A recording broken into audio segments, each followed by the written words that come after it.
Do'stlar, mana bunaqa manzarani menimcha telefonda ham, tog' uchida ham ko'rib bo'lmaydi. Buning uchun teleskop kerak bo'ladi. 5 ta planeta bir-biriga chizilingan payt bunaqa narsa, bunaqa явление bilmayman qancha yilda bir marta bo'ladi. Bu 3000 yil, 5000 barobar yaqinlashtirilgan vid bo'ladi, ko'rishingiz mumkin. Mo'jiza, просто boshqa gap yo'q bizga qarab. Sizlar ham ko'ringlar shuni.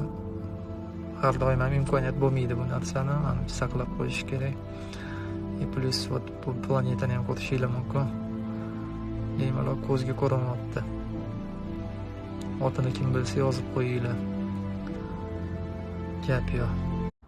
Do'stlar, mana bunaqa manzarani menimcha telefonda ham, tog' uchida ham ko'rib bo'lmaydi. Buning uchun teleskop kerak bo'ladi. 5 ta planeta bir-biriga chizilingan payt bunaqa narsa, bunaqa явление bilmayman qancha yilda bir marta bo'ladi. Bu 3000 yil, 5000 barobar yaqinlashtirilgan vid bo'ladi, ko'rishingiz mumkin. Mo'jiza, просто boshqa gap yo'q bizga qarab. Sizlar ham ko'ringlar shuni. Har doim ham imkoniyat bo'lmaydi bu narsani saqlab qo'yish kerak. Plus bu planetani ham ko'rishingiz mumkin. Bemalol ko'zga ko'rinyapti. Otini kim bilsa yozib qo'yinglar. Gap yo'q.